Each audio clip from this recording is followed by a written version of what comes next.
of nuclear or radiological fallout, people living around potential targets such as military bases and chemical plants may be advised to evacuate.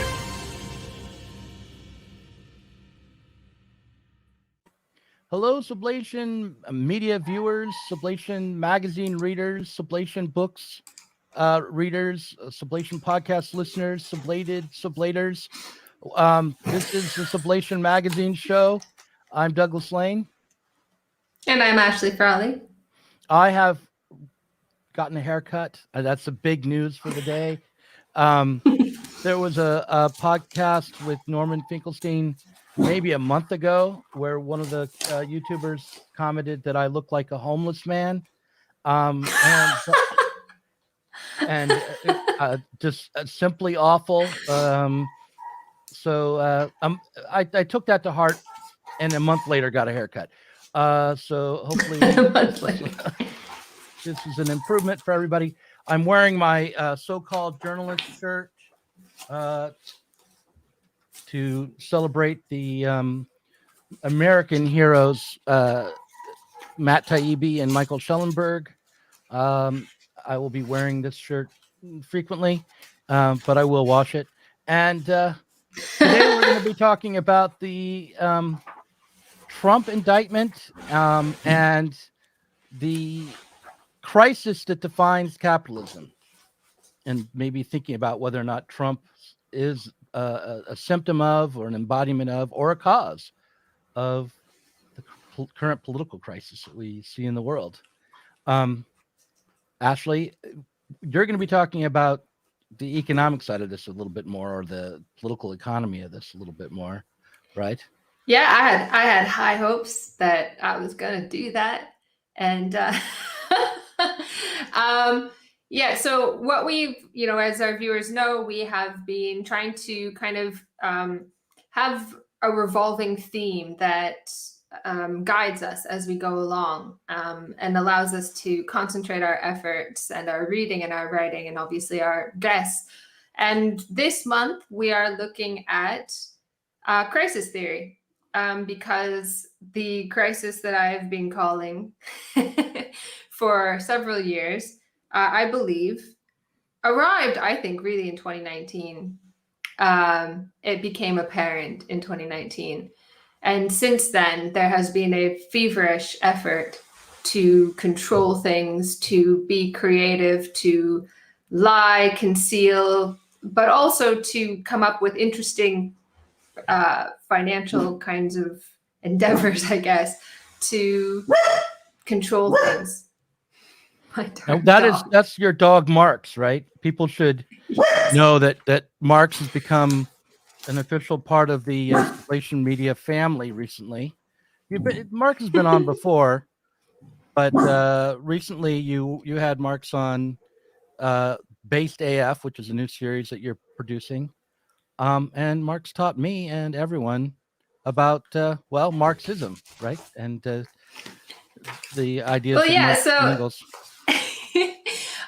I'm trying so hard to keep up with you, Doug, because you're producing, like, your last Critical Cuts on Zizek was so good. Like, it affected me deeply. And I was so embarrassed of myself because I then looked at my tabs and I was like, and I have a 1.5 minute video about my dog. This has been my lot in life. This is a cross that I've had to bear, being just the most talented person in any project. As a fiction writer, I felt like I didn't get the recognition I deserved, and that was mostly due down to professional jealousy. As a video essayist, it's pretty much the same thing, but I'll accept your compliment, and just agree with you. But don't worry, one day. I will say that on the Patreon, I put up like a very intro. So look, as I said before, I am under no illusion that I'm going to lead a revolution. I am trying to learn about what's going on in the world. I just want to know what's going on. And if I can be the gateway drug for other people who are trying to do this, whoever they may be, wherever they may be, that's what I see myself as. So I'm trying to kind of pitch it to kind of capture as many people as I can. Maybe they'll find my dog cute and they kind of wonder what the hell I'm on about. So I also put up a really intro lecture to Marxism on our Patreon, part 1, and I'll put up part 2 this week. And I also have a lecture on crisis theory. So, you know, I'll put that up as well. So I've been calling for this crisis, not for it, but I've been calling it. I've been saying crisis is coming for several years, and I give this lecture on it for my students, and you will see what I'm talking about when you see that lecture. Somebody has said, I'm sorry, I know I'm too old school, but my camera's in front of my computer, so I have to like move my head. I'll read it. I'm sorry, I know I'm too old school, but there should be a little less laughter and joking. We Marxists prefer a wry smile. Let's be honest, we prefer gulag.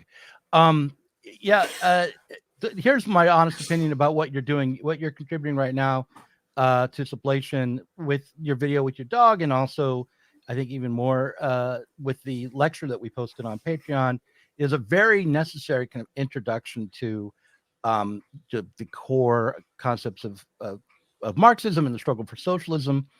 And while there are many people out there in the left-wing universe, academic Marxists, YouTuber Marxists, activist Marxists, who, you know, would find it to be too rudimentary, maybe, the truth is that we've gotten so deep into the rabbit hole of theory, and when in those spaces where the theory actually is talked about at all, that we forget core concepts. And it's very good to be, you know, brought back to the beginning, to go back to basics, and to try to situate yourself and orient yourself in a basic direction. I think we get lost. One of the things that I've talked to Chris Catrone about is kind of the history of the left losing its way, and coming back to these core concepts is, I think, part of that. Although, of course, if I was to be adequately in the Catrone zone, I would say, but we'll never be able to do that because history has passed us by, and we don't have the historical consciousness that we need, and so forth. But I'm more pie-eyed and optimistic than that. Well, what I like about doing those kinds of basic things is that it forces you also to go back to the text.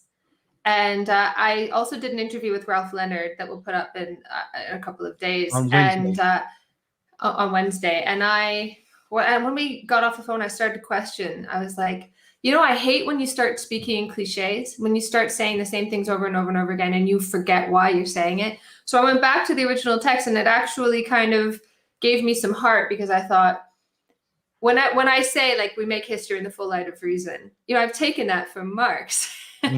Not the exact line. It's actually a 1970 something paper, Maslick or something, where he says he's paraphrasing Marx. But I decided, I'm going to go back and I'm going to find that. And I was looking through some of the original text where I'd originally kind of gone back and tried to find it when I came across it in that paper. I'm sorry, I'm going on too much. And it is necessary. You do need to understand. So it's from the 18th Brumaire of Louis Bonaparte, where Marx talks about how in the past revolutionaries had to lie to themselves about what they were really doing. And that's the famous line where he says, there the deed was greater than the word. And now when we kind of ape this, it's the word is greater than the deed. We dress ourselves up in the costumes of the past and pretend that we're doing something wonderful. But when we have a revolution, we have to know what we're doing.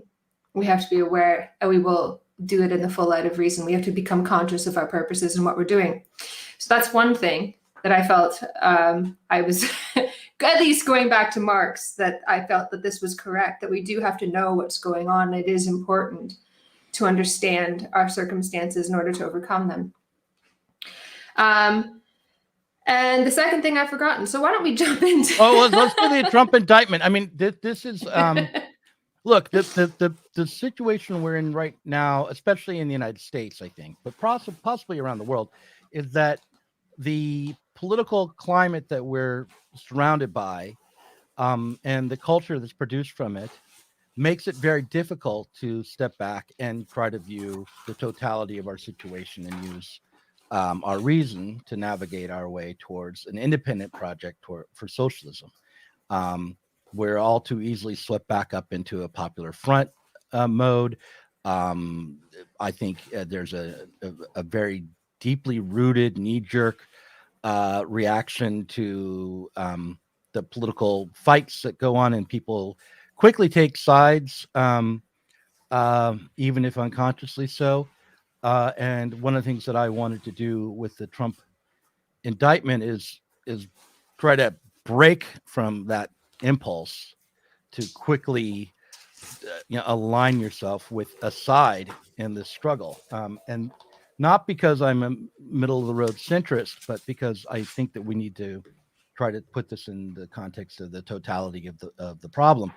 But before I get to, like, I've written a little bit of a response to the indictment, and we can talk about it after I read it. But I wanted to show a video clip, which was Trump's response to his indictment. He produced an ad, and I thought I'd run that. But this is a kind of a juxtaposition video, so I'm going to run that now. Here we go. Durham probe into the Russia collusion hoax. President Trump has just been impeached on both Article 1 and... The only president of the United States to be impeached for a second January time. 6th committee releasing its final 845-page report. Former President Donald Trump has been indicted. Remember this: nothing worth doing ever came easy. Following your convictions means you must be willing to face criticism from those who lack the same courage to do what is right. Relish the opportunity to be an outsider. Embrace that label. Being an outsider is fine. Embrace the label. Because it's the outsiders who change the world and who make a real and lasting difference. Here's to the crazy ones, the misfits, the rebels, the troublemakers, the round pegs in the square holes, the ones who see things differently. They're not fond of rules, and they have no respect for the status quo.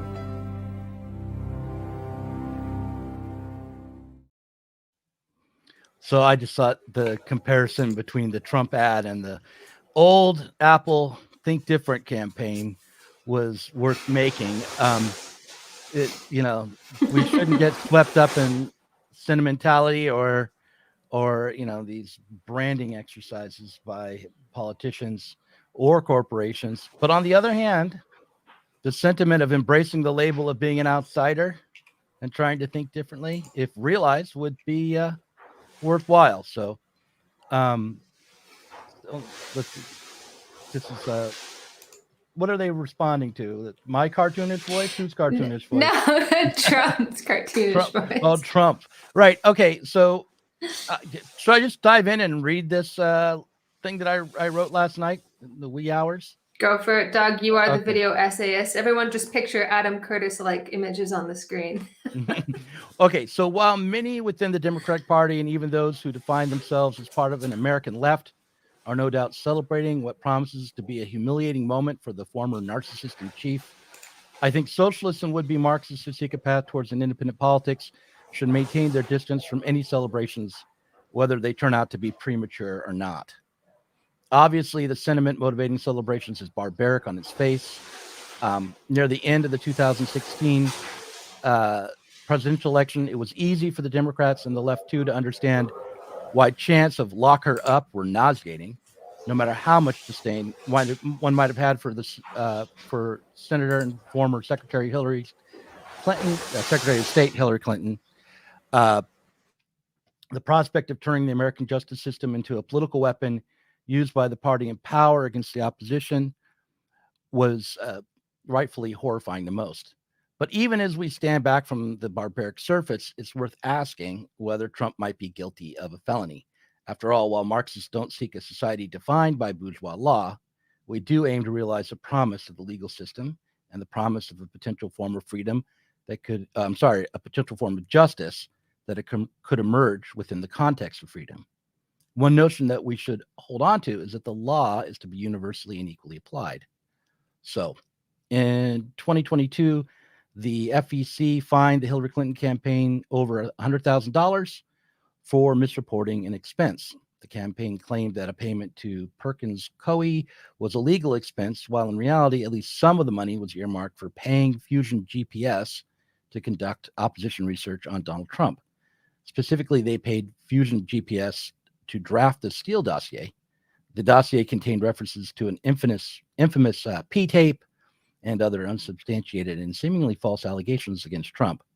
The Trump indictment is reported to contain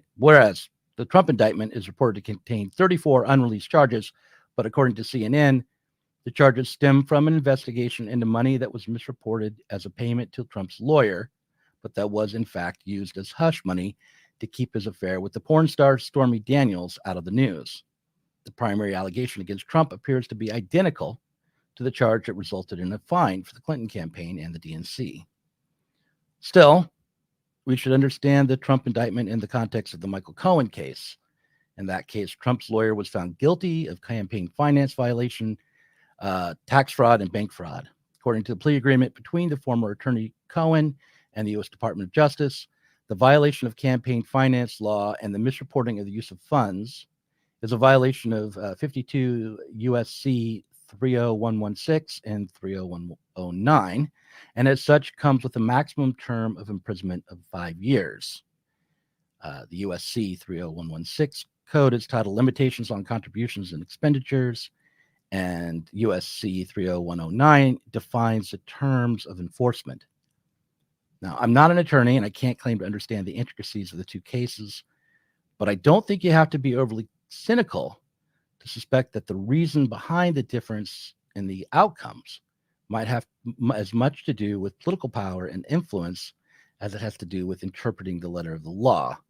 And it's worth understanding that the reason Clinton faced any penalty at all is because a Trump-backed political action committee sought an investigation and filed. So, to put it differently, the U.S. political system is corrupt.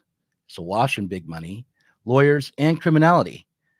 Trump and his political action committees can't and don't want to drain the swamp, but there is a swamp, and the Marxist left shouldn't forget that fact. So that's what I wrote last night. Not sure if it's quite adequate.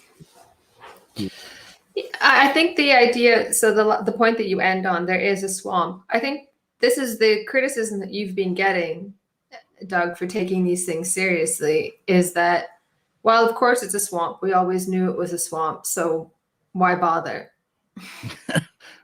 Right.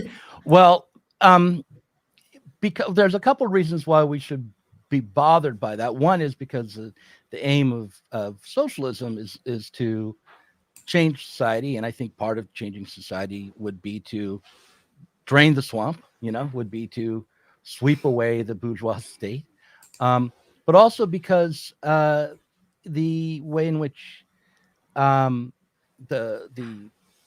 public is brought to perceive this problem, and what happens to a left project when it aligns with the more powerful political forces within the establishment, which maintain the swamp.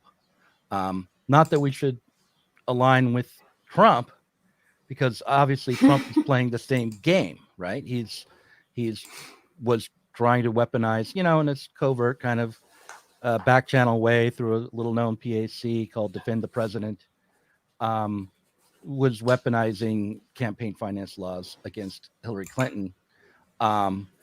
But nonetheless, we can't just step back and embrace what appears to be, and most of America believes to be, a politically motivated indictment.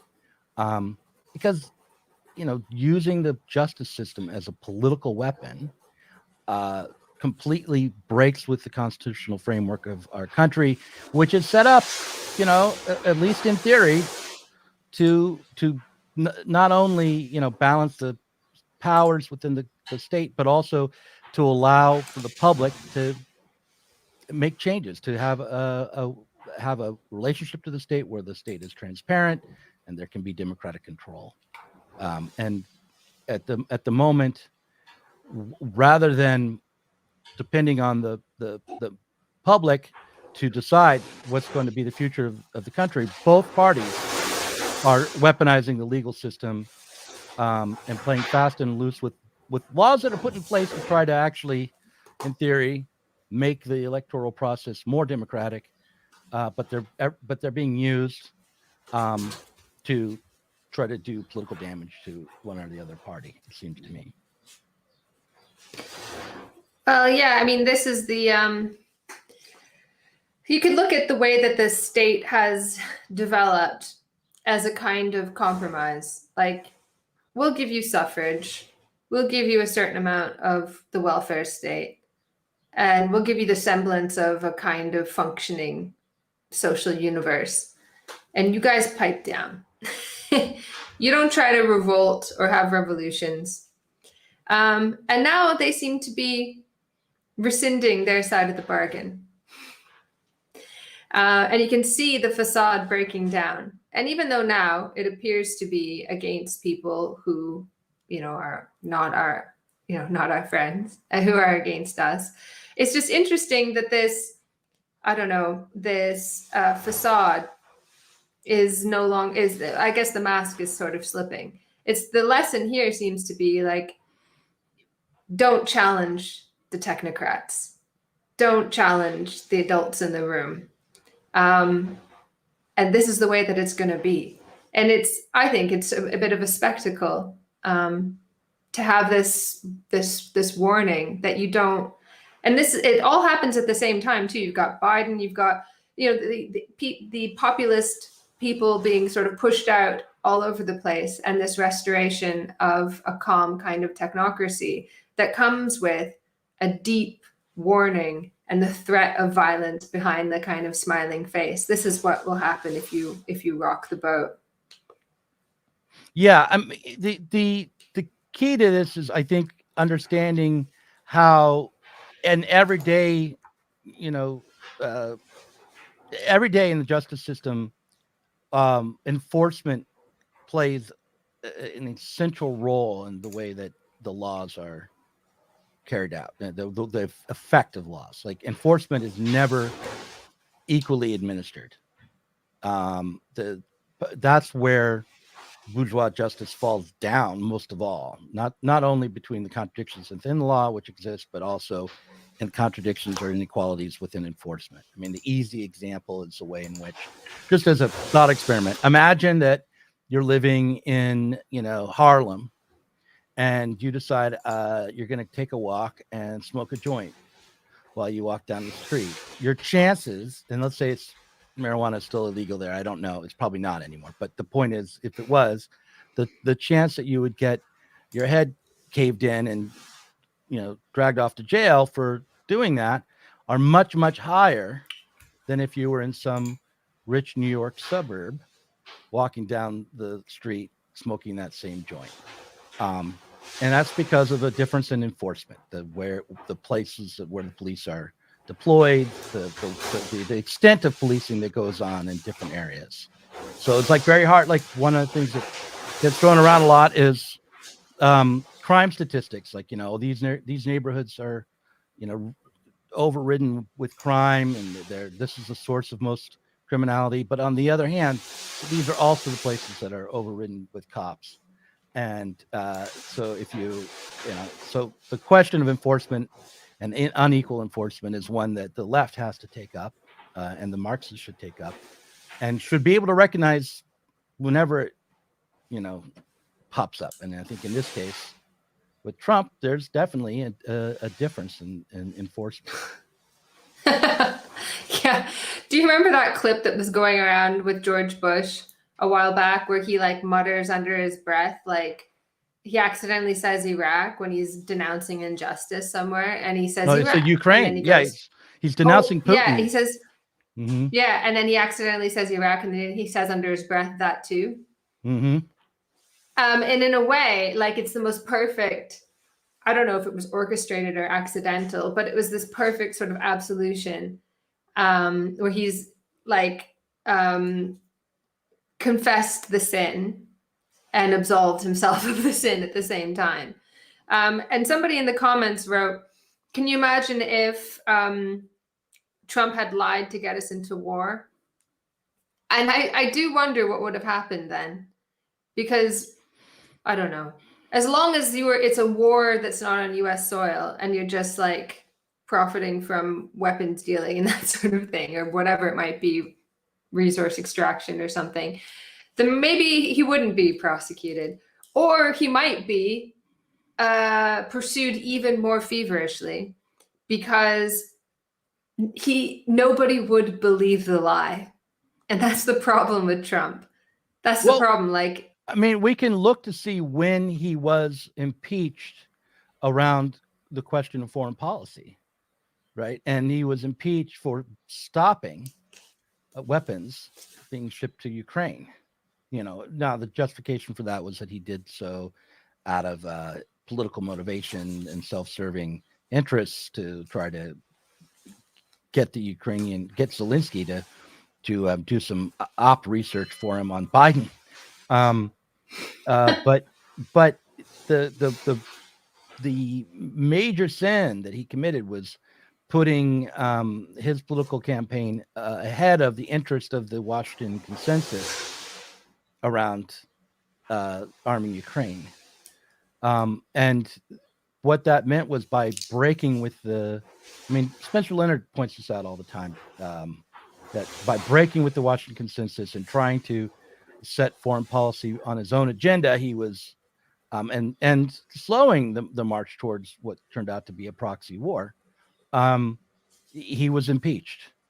So that's an example. Now, impeachment is a political process, not a strictly legal one, but nonetheless, we can see how the bureaucratic mechanism is weaponized in favor of established thought and bipartisan established thought. It's not as though the desire to arm Ukraine and exacerbate tensions with Russia was just coming out of the Democratic Party. It was a Republican Democrat bipartisan effort. The issue with Trump is that he is too self-interested to pursue his own self-interest effectively. Yeah. If you get his head out of his own ass for like 5 minutes, he could have seen a golden opportunity there. Right.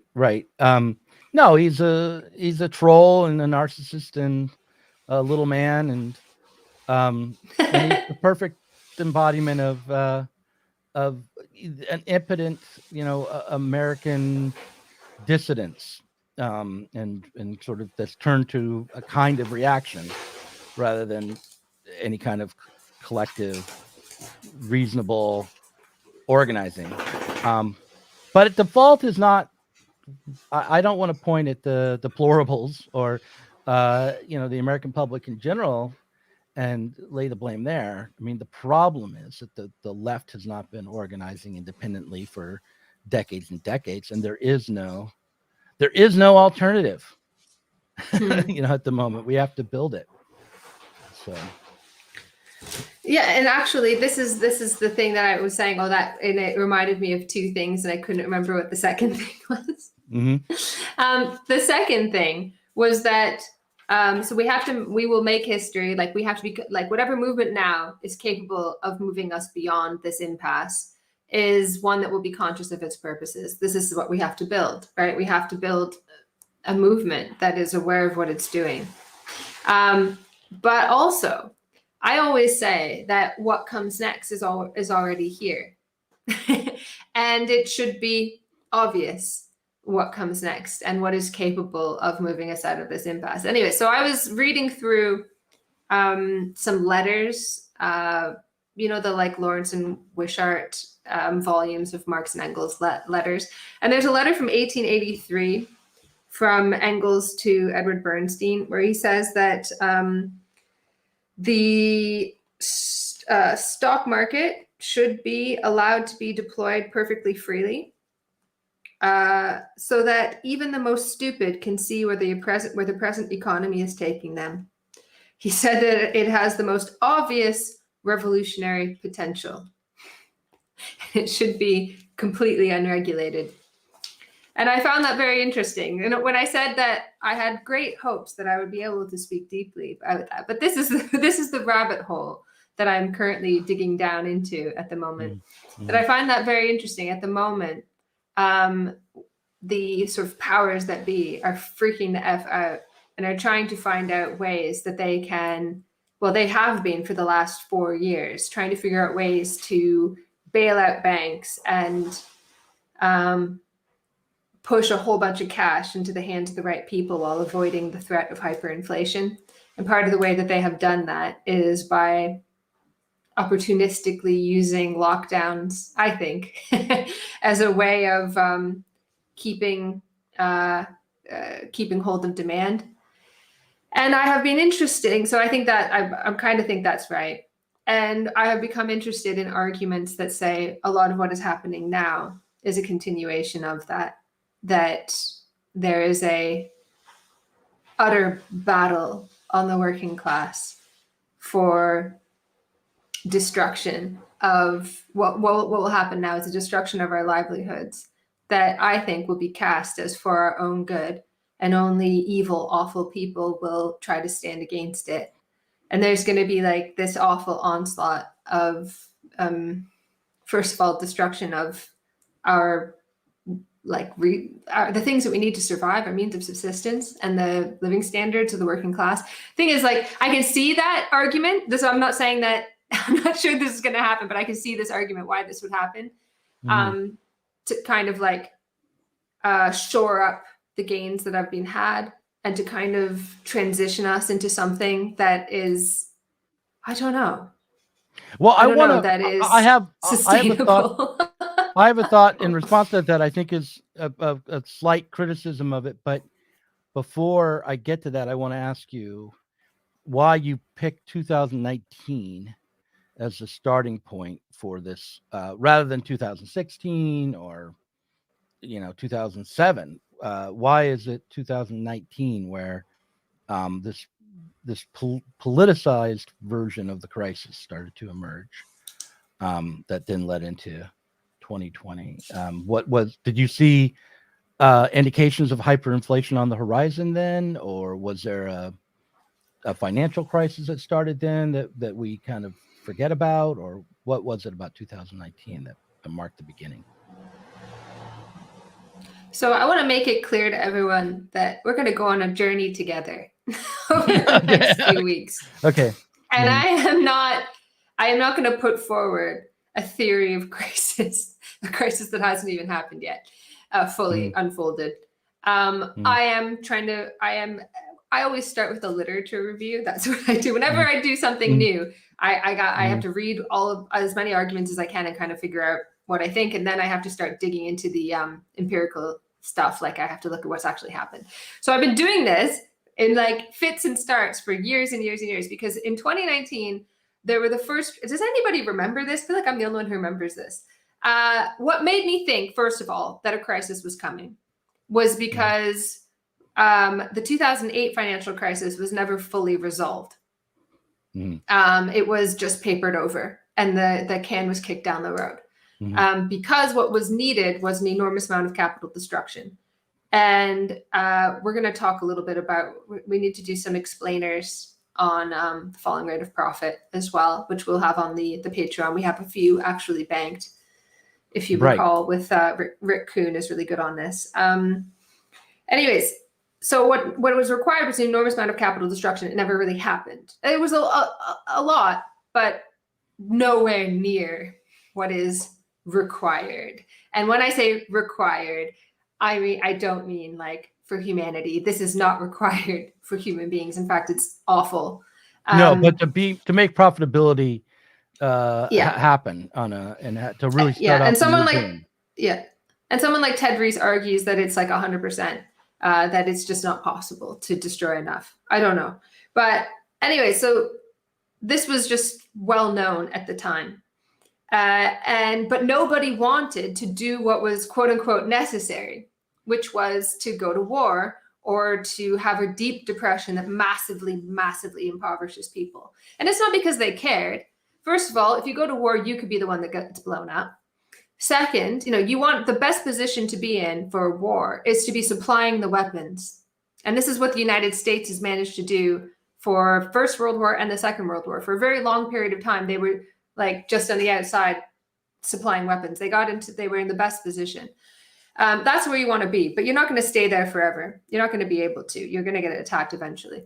So this is what people do. So this drives sort of proxy wars. So nobody wants to be the one blown up. And two, it radicalizes people.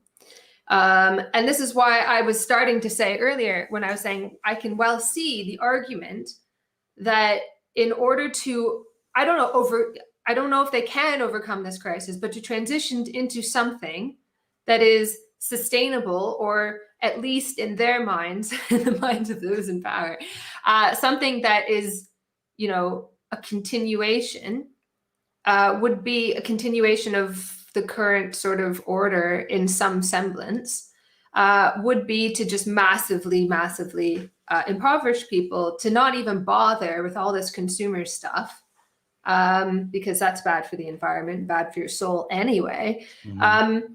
To give up on this whole consensus of like, I'll give you peace and a decent standard of living if you just shut up and take what we give you. You don't revolt, you get your vote, you get this. They'll break through that consensus now. But what I was going to say is I can see why that would be necessary, but it will radicalize people, because once you have a certain standard of living, of course, no one's going to allow a rolling back on that. Never. And in fact, Stefan has been sending me screenshots of like a Reddit forum about this game. If Stefan's watching, he's going to be so mad that I don't. Is Victoria 2? Is that what it is? Someone in the comments can tell me. And there was one screenshot that was like, I used to think that those in power did things because they were jerks. Or because, but now I see like, oh man, we've got this problem here, and all my citizenry, they keep expecting more, and it just makes more sense to just dampen down expectations and not give them like a better standard of living, because then they keep wanting more and more and more. And that's exactly it. Like, those in power don't want to share out the wealth, obviously. Is it Victoria 3? Someone says, okay.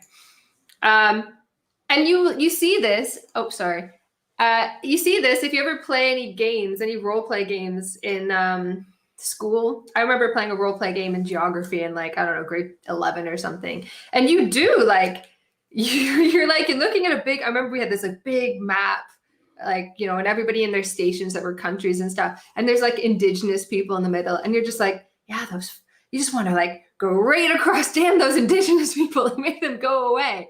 That's what it's like at a larger level. There's like so many push factors. Anyways, so this is what kind of led me to thinking, in 2019, I started to see, first of all, after enormous crises, there is usually some kind of reset. And I know that word is loaded. I know that word is absolutely defunct now. I don't mean the Great Reset. But there's usually something that destroys things, or there's, there was like a gold rush at one point. But other than that, there are usually enormous wars that follow crises. Marx is objecting. And there wasn't one. Marx is objecting, and I have to go retrieve him because he's annoying the neighbors. So give me a second. Here. Okay, no problem. So, all right. So while she's gone, I'm going to just voice my slight criticism here, and then I'll bring it up to her when she gets back.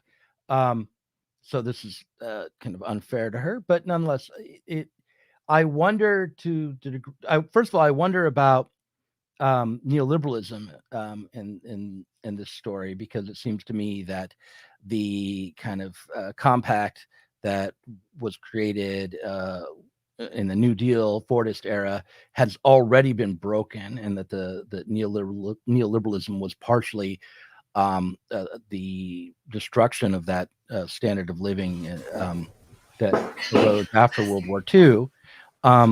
So I'd want to look at this. So Ashley, while you were gone, I don't know. Oh, she's still turned away. Oh, I'm here. Okay, so while you were gone, I started to voice some mild criticisms of what you've been saying. I wonder about how neoliberalism fits into the story that you've been telling, because it seems to me that in the 70s, with the rise of neoliberalism, that we've already experienced a breaking of the contract with Americans in particular, in terms of living standards and the consumerism Yeah. and that arose in the New Deal era, and the deregulation and the rollback of the welfare state has been going on for quite a while. The austerity has sort of, at least in the mind of the left, defined the neoliberal period. But also, my other thought, well, I'll just stop there and let you respond to that. Then I'll give you my next thought. So what you're saying is that that consensus was already broken when? In the 70s, and has been continually kind of broken repeatedly again and again. Of course. Yeah. But I'm talking like decimated. Like we've at least seen something of a, like, at least via cheap stuff from China. You're at least getting cheap consumer goods. Yeah, there's been countervailing standard of living. There's been countervailing forces all along, and overall, especially internationally, the standard of living has continued to rise. I mean, people have been pushed out of poverty in China and to a degree in India throughout the neoliberal era, and while the old welfare state of the Fordist era has broken down, the overall standard of living probably hasn't declined nearly as much as people like to pretend. One, because the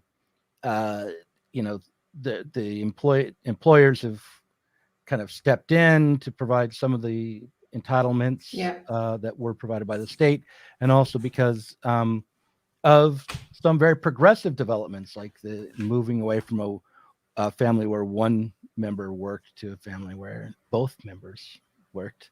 Women entering the workforce helped to progressive, and now you are obliged to be free in exactly that way. Yeah, because true. There's no other option. I've said this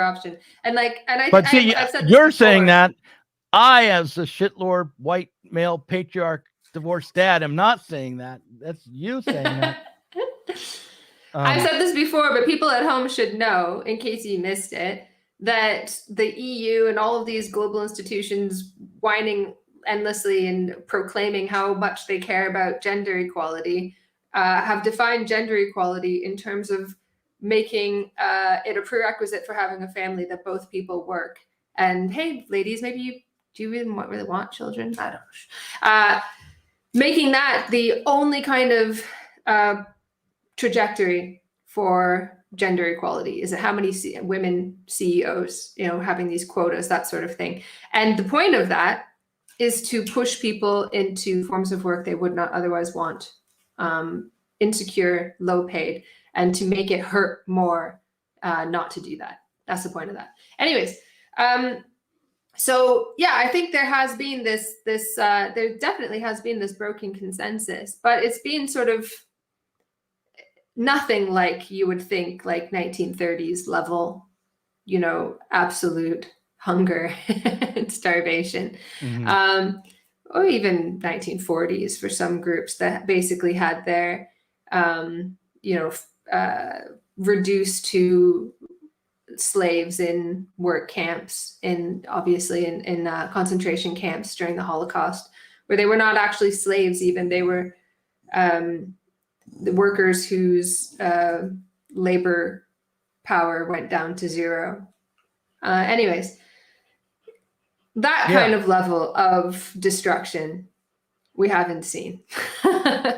And by the way, I'm not putting this forward as an argument. I should actually give some sources here. Who I have been reading, one of the first things that I've been looking at are the arguments of Fabio Vighi, who we had on Sublation on Diet Soap a while ago.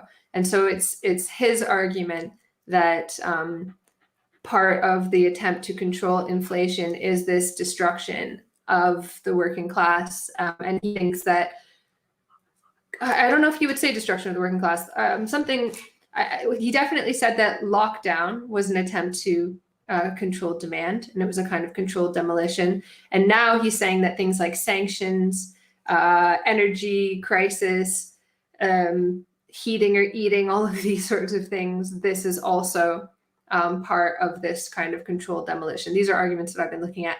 I am not 100% convinced. I'm just saying these are the arguments that people are putting out. He's saying this for myself.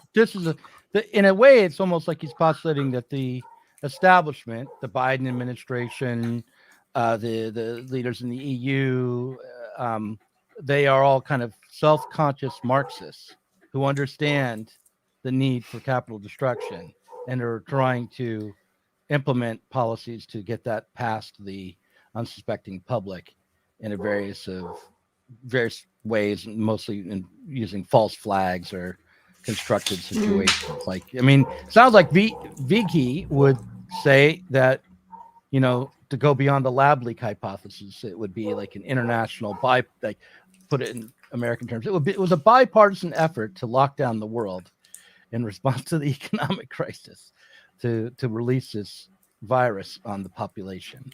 Would be kind of what he's saying. I don't know. I've not read enough of his work. I wouldn't put those words in his mouth. I don't think he says that it's like on purpose. I think it's that it was just opportunistic. So in 2019, going back to our narrative, this is where I agree with Vicky, because I saw the same thing, which was I was about to say, I don't know if you remember, but in 2019 there was a bunch of headlines. It was in the news for like a day that was like, the first signs of economic crisis are here, that in the next quarter we will probably start to see a downturn. And then if you looked at the what was it, BlackRock, they were in some of their documents in June 2019. This is faded memories for me now. I've gone through the actual documents. I have them on my computer. Actually, you can get them. They were like, we have to let go of the idea that 2020 will be a normal year. So they knew something was up and something bad was going to happen, not in the sense of a virus, I mean economically. And so disasters, and we all know about disaster capitalism, right? When you opportunistically use a disaster to put in place policies that you wanted anyway. So it doesn't have to be that people are like, oh, I will release the virus. It's that a disaster appeared and it was too good to pass up. I think. And in fact, there's a lecture, I think one of the most recent talks that he's given about a month ago, he uses that disaster capitalism kind of metaphor. So there's the bit where our two stories, the one for me that is just like fragments trying to piece together, and his story, which he seems to be quite sure about, kind of merge, is that in 2019, there was a realization the shit was about to hit the fan.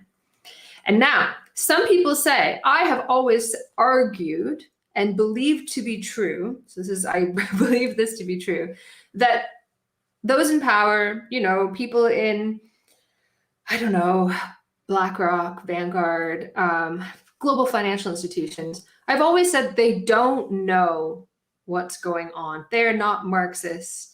They don't know or think that there's a falling rate of profit that is leading disastrously to crisis and so on. But many people have argued with me and said they do know. They know exactly what's going on. And they are kind of spinning out stories that deflect our attention from the fact that they know exactly what's going on. So like I say, for instance, I've said in my very first episode of Based AF, which I hate that title and I hate saying it out loud. I showed one of the videos to one of my students and they didn't laugh at all. And it was so embarrassing. Anyways, in my first episode of Based AF, I said that they are just explaining trends and harmonizing them. So you'll own nothing and be happy is them being like John Stuart Mill and kind of through their frameworks, which are not the same as ours, dimly appreciating that there is a bourgeois twilight of the gods. There is an end point after which capitalism will no longer be profitable, which even Mill saw, J.S. Mill, and Ricardo and the bourgeois economists, they all saw this. So they may be aware of that, as the bourgeois economists were aware of that.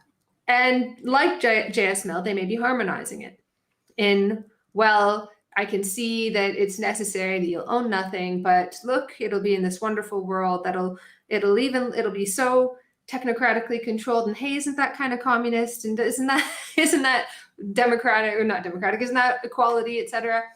So they're just sort of harmonized. That's what I've always said. But many people are making the argument now that they are aware, and they're really going to fuck us. Well, I mean, I think that's certainly true that the economists working in the Biden administration and the ones that worked in the Trump administration were aware of business cycles and the tendency for profitability. Of course, they're aware of that. Prices, Yeah, right? yeah. The question is whether or not they were seeing it as an unavoidable systemic crisis, or whether what was going on would be unavoidable and had to be prepared for. And I just don't know. I don't even know if I fully believe in terminal crisis of capitalism at all. I think I tend to, up until recently, I was very firmly committed to the idea that there were major crises that led to all sorts of political outcomes and unfortunate consequences for everyday workers. Truly, horrific consequences on the scale of the Great Depression and World War II, and even I would throw in the Holocaust as a part of the consequence of the crisis. But nonetheless, that out of that, there could generally be a boom once enough capital was destroyed. The destruction of capital is the destruction of people. It's not justifiable. It's not what it's not what the bourgeois project is supposed to be about. It's supposed to be about individual liberty and the expansion of reason and understanding and self-direction in the world. Not, oh, well, every once in a while we're going to have to, to kill off X million people. And in order to keep the system going, we'll have to sacrifice to the gods. I mean, that's the opposite of what we're supposed to be aiming at.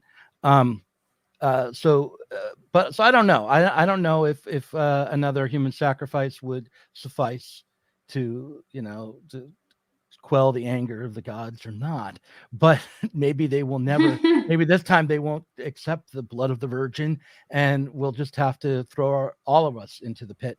But if we think that it's possible that human sacrifice might be enough, or we think that the masterminds and the masters of the universe who run society think that, the other alternative is to think about the current situation as one in which the superpowers in the world are competing to see who's going to be able to buy up the cheap capital after enough capital destruction happens. And the United States seems to me to be fairly well positioned to do that, but who knows? China's a contender. You might want to put your money on China. I wouldn't put my money on Russia. But nonetheless, none of this should be what people who weren't trying to create an independent politics of freedom, socialism, and self-transcendence should be aiming at. None of these are not the questions that we should be primarily trying to answer. Either way, whether or not, it's going to just be another world war, and then afterwards there'll be a boom, or it'll be a world war, and then a Great Depression, and then more human misery, and then lockdowns and authoritarianism, and another world war. And, but look, that's just a matter of time scale as to how you perceive that question, right? So far that story has been kind of the story. We need to do some international organizing politically to transform the situation, to sublate the situation. And clearly what's needed most is a YouTube channel where we talk about this on a weekly basis. I was just about to say, to be fair, people are organizing globally. Right. I know. Yeah, people are. Yeah, and they will. And the thing is, again, as I said, I'm just here. Maybe I'll be your gateway drug, humanity. Yeah. Just totally being stupid. No, but I do think the counter, it's not when people say there'll be a terminal crisis and then capitalism just collapses. I always think that's so out of the realm of possibility. It's not even worth defending against that charge, that you think that there's just this end point at which capitalism just dissolves of its own accord. I just think that's so obviously ridiculous. Like, it's the countervailing tendencies that will get you. So like trying to reduce the cost of labor power to below the means of subsistence, below the amount that you need to reproduce yourself. That's quite possible. That's happened. Obviously, war. It's not like we're going to have a war and then afterward it'll be like a boom. I don't know. A boom in what? Like air that's breathable? Yeah, totally possible, but not the boom that you have in mind, listeners, like 1950s America or something. Like, that's what will happen before capitalism. Capitalism will never collapse on its own. There will be such horrific destruction. I want to address this question. Someone says, how are we going to organize when leftists can't stop constantly arguing amongst themselves? And I have an answer to that. It's not going to be us. Well, first of all, let's pretend for a moment that the left could, what the people who call themselves the left, could organize collectively. The way we're going to do that is by accepting debate and massive disagreement within our political organizing, as not just as a regrettable consequence of people coming together and disagreeing, but as an exciting prospect in the way that ideas are perfected and we develop in a political context. And right now, I think the reason it is so vicious and barbaric when the left fights with itself is because a lot of the assumptions are unstated and the commitments are not recognized, and we refuse to even let ourselves understand what we're actually committed to. Like, what most of the left right now is still committed to a popular front model, is attached to the Democratic Party as the lesser of two evils, and as a possible vehicle for social revolution and change. When they think that far, that's what they will say. And my position is, I'd rather deal with someone on the left who says that explicitly, rather than people who try to pretend as though they're not committed to that project, and nonetheless act out, in a kind of self-deluded and mostly impotent way to police the bounds of what is acceptable left thought. We need to be able to debate and disagree, rather than go after each other viciously and sort of irrationally, swinging genitalia online. Yeah, I mean, dick pics that are unsolicited are never acceptable, people. Not even when they take the guise of my dick is bigger than yours in a Facebook argument. That's what it is. That's what it is. You think you're talking theory, but everybody's just swinging their dicks around. Anyway, someone asked, you accuse me of this when my dog. Sorry. When I sometimes, you have witnessed some debates that I've had online recently, and you accused me of this, and I will try to stop. It's so frustrating watching the debates happen, because I'm like, first of all, we're comrades, like our group. So that comes first, always. When you are comrades, you have to be able to put the disagreements, like, I don't know. I can have humongous disagreements with people, so we like storm out of the house, and I don't talk. I refuse to talk to you. Slam the door. I go home, slam the door. I go home. I go to bed. I wake up, and I send you a picture of my breakfast. Hey, look at this. I'm having. That's how I work. It never gets personal. I don't know what. It's very strange. Or like a couple of times it does. Maybe it does if I feel like people are. I don't know. Maybe once. I don't know. I was having a bad day or something. I got into it with Spencer, and I felt personally hurt. But generally, you have to be able to debate people. I know it's hard, but we have got to stop live action role playing the 1930s and stop calling everybody a goddamn fascist who doesn't agree with us, who is on the left. Okay, like, everybody's fashy if they have different kinds of ideas. And I just know call I'm bad everyone for who that disagrees too. with me a Democrat or a Stalinist, which is the same thing. When I say I'm bad for that, I don't accuse people of being fascist, but so I have said that qualitatively wokeness reminds me a lot of fascism. I have said that on the Patreon, so I do recognize that I'm kind of part of that. In my defense, that's not leftism. I would have said the same fucking thing about National Socialism. Doesn't matter if it called itself socialism. Okay, and now I've dug myself into a hole. Everybody in the comments, go ahead. Point it out. The comments are funny right now, and I think this is our fault, maybe, but we've run into a snag in our own discourse here, because now people are saying things like "dick pics bad, sausage pics good." Got it, and. Yeah, see, I have a little sausage here. He's very sausagey, and everybody likes pics of him. And he has a little necklace that my daughter made him that says Marx on it.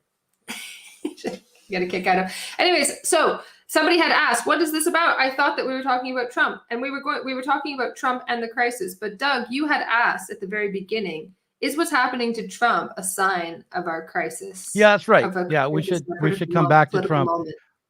I did, by the way, if you came in late, I did talk about Trump, and I even read an essay, or at least some notes that I had written about the Trump indictment at the beginning. I ran a wonderful ad from Trump, that we are not being funded by the Trump campaign. But I also ran an ad from Apple. Again, unfortunately, no advertising revenue was collected. But I think that Trump was a symptom of the overall political and economic crisis.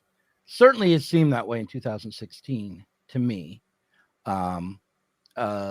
Most even mainstream commentators who would look at things in the context of the history of that would include the 2008 crisis in their analysis, mentioned that and believed that Trump was a populist reaction to the long, recession and the decline in living standards and the precarity that had been foisted off on especially rural parts of America. But now it seems to me that both the Biden administration and the Trump administration can be seen as symptomatic of the crisis. It's very difficult to distinguish between the two in terms of their authoritarianism. The reasons given for the authoritarian policies are different, but I don't think that there's a gigantic distinction to be made there. I recall before the 2016 election, a Marxist friend and guru of mine said that if Trump was elected, we would be that much closer to a nuclear war. And maybe he was right in a way, but it seems obvious to me now that the Clinton-night, Biden-night Democratic Party is just as or more dangerous than Trump in terms of the possibility of nuclear Armageddon. And yes, that's what I was saying before. The thing is that Trump couldn't get anything done because there was no lie that he could have told sweetly enough, and he's not smart enough to speak sweetly, that people would have believed it. And now we have the people that are back in power. We're like, okay, yeah, you can fuck me as long as you call me nice names. As long as you buy me flowers, I'll let you fuck me all you want. That's what we are with politics. I'm sorry to say it in such an awful way, but that is literally when Biden was elected. That's what I said to my friend. I said, yeah, that's what the masses are crying out for. Better PR. That's the promise. Look, it's going to be business as usual, but we're going to be nice about it. And everyone's like, oh, thank God. That's really where we are. But this is we actually come on, man. Come on. No joke. If you don't like Biden, then you're not black. All right, I'm sorry. Go ahead. That was my Biden impersonation, by the way. Very bad. But there is a crisis in politics, and it's a crisis that has been in politics since the early 1990s. And that is after the fall of the Berlin Wall, you had the neoliberal consensus. You had, this is it. This is the end of history. And even the communist parties were competing with each other to show how much they could liberalize. And I've made this point a million times, and I'm making it again now just because it is an important topic, important point that fits with what we're saying. And it's worth repeating that what happened after the fall of the Berlin Wall was even all the communist parties were competing with each other to show how capitalist they could be, how much they could liberalize the economy, right? There was no alternative. And that was a virtue. And the people didn't like it for obvious reasons. They were massively, massively dispossessed in the former Soviet countries, or the countries now of the former Soviet bloc. And with every passing election, you would start to have parties that would come up and promise to contest that consensus, that sort of neoliberal consensus. And every time they voted a party in, they always went back to the consensus. There really wasn't any alternative. And then you had the EU, which basically ensured that there was no alternative. So the famous example of this, or maybe the culmination of this, was Syriza in Greece, where they promised like they were going to stand up to the EU. They had this referendum against these measures that the EU was imposing on them. And to their credit, they really tried. And they folded, and they wound up going with that consensus like everybody else had, because there really was not any alternative. And this was what birthed populism, because then you had people that were really off the wall promising to stand up to those fuckers. And they were not the ones, because what happened was the left kind of just folded completely and promised to be the ones to bring in this, have the status quo, your social programs and your early intervention and gender equality and all of these things that sound kind of lefty that people fell for, which are just neoliberal reforms. So there was nothing contesting it, no left populism. And so what you have is the right populist. Let's not even leave out the so-called social democratic turn. I mean, Syriza was promising a return to social democracy and to kind of return to Fordism and the protection of against deregulation and austerity for Greece. And that was what. That is a good point. Yeah, there was some left contestation, but then, as I said, when it came down to it, they folded. Well, right. They because once you remain in the context of trying to accommodate capitalist reality, capitalist realism into your politics, you're going to find that there are limits that you can't overcome within that framework. And Syriza was really put between a rock and a hard place. They either were going to break from the EU and create their own currency and see it and face hyperinflation as a very likely. Which, by the way, which is what the people at the time were okay with. They said, if it's going to be painful, let it be pain that we inflicted on ourselves, not that was inflicted on us from above for purposes that are not ours and for benefits that aren't to us. Well, okay. I mean, I don't know how you conclude that all the people said that, but well, no, when people voted, I was here. Voted. Yeah. Okay. You were there. I just said here. I meant to say there. I was there. I was there at the time. And that's what it was like on the ground, was there was this sense that that's what the voting against that memorandum was about. It was against the EU. Now, I'm not going to say everybody thought that necessarily, but that was the general feeling on the ground. Definitely. Well, I just remember what the elites in Syriza were saying, and Yanis Varoufakis seemed to be promising a way to break from the EU and go back to just a sovereign currency and without hyperinflation. And I just wondered to what degree people understood the inevitability of the depression in Greece continuing even after they broke from the EU. Look, I'm not saying that this is what they should have done. What I'm saying is that, obviously there wasn't any choice. Like the IMF, I just put a comment up there that the IMF had a stranglehold on everybody. Like that, there was no alternative. There was just nothing you could do. But my point is with populism is that it spoke to this crisis this long-term attempt every time the working class got their hands on the steering wheel to like smack them off and say, no, this is not your place. This is not your place. Let the adults let the technocrats figure this stuff out. The more insulated decision-making from democracy, the better, because you don't know what's good for you. And people continued to demand that. And every time that it was thwarted, it came up in a different form.